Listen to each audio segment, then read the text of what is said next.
সমুদ্রের মায়া মাছের এইভাবে একবার ঝাল শস্য রান্না করে দেখুন, খেতে কিন্তু অসাধারণ লাগে। নমস্কার বন্ধুরা, কেমন আছেন সবাই? আশা করি সবাই খুব ভালো আছেন। চলুন তাহলে আজকের রেসিপিটা শুরু করা যাক। এখানে দেখুন আমি বেশ কিছু সমুদ্রের মায়া মাছ নিয়ে আগে থেকেই কেটে লবণ হলুদ মাখিয়ে রেখেছি। এবার এই মাছগুলোকে আমি ভেজে নেব। কড়াইয়ে দিয়ে দিয়েছি রিফাইন তেল। এবার তেলটা আমি খুব ভালো করে গরম করে নিয়েছি আর অল্প কিছু মাছ আমি তেলের মধ্যে দিয়ে দিলাম।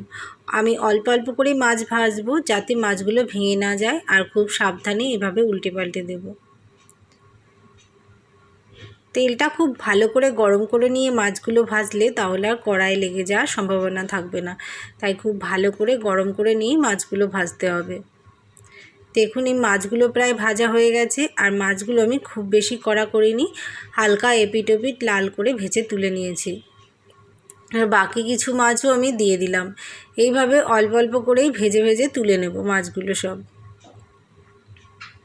এইগুলোও প্রায় ভাজা হয়ে গেছে, একটু উল্টে পাল্টে আমি এই মাছগুলোকেও তুলে নেব কড়াই থেকে।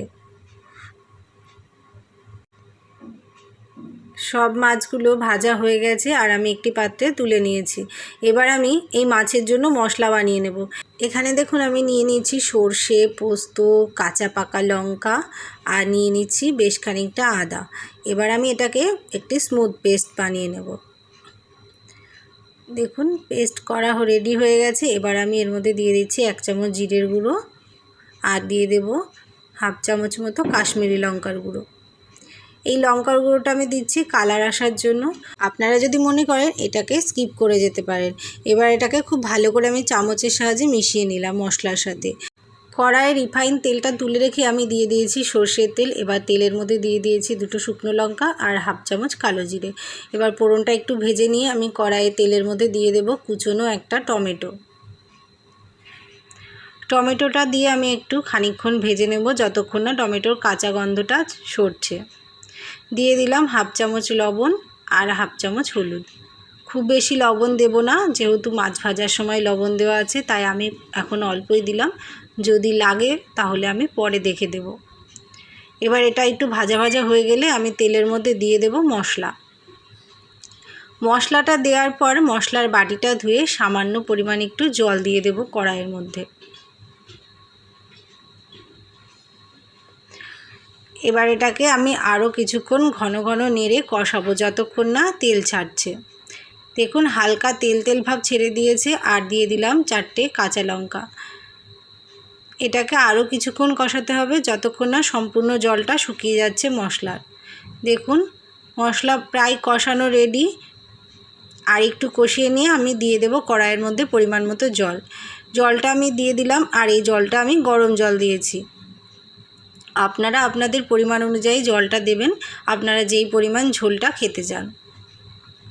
এবার দেখুন খুব ভালোভাবে ফুটে গেছে। বেশ কিছুক্ষণ ফুটিয়ে নেওয়ার পরে আমি এইভাবে খুন্তি দিয়ে নেড়ে নেড়ে তেলে জলে খুব ভালোভাবে মিশিয়ে দেব। এইভাবে নাড়লে তেলটা খুব ভালোভাবে ঝোলের সাথে মিশে যাবে আর বেশি তেলটা ভাসবে না। এই ঝোলটাকে আমি আর 2-1 মিনিট ফুটিয়ে নিয়ে তারপর মাছগুলো দিয়ে দেব ঝোলের মধ্যে। সব মাছগুলো এবার আমি দিয়ে দিচ্ছি।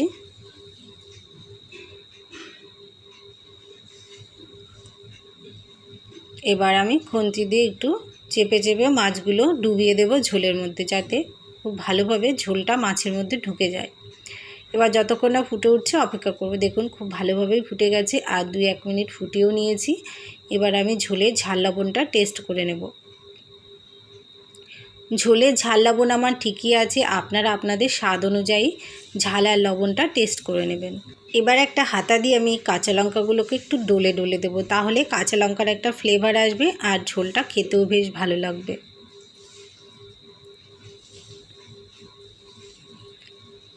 দেখুন ঝোল রেডি হয়ে গেছে। এবার আমি গ্যাস অফ করে দেবো আর এটাকে একটি পাত্রে পরিবেশন করে নেব। মায়া মাছের ঝাল শস্য আমার রেডি হয়ে গেছে। বন্ধুরা কেমন লাগলো কমেন্টে জানাবেন।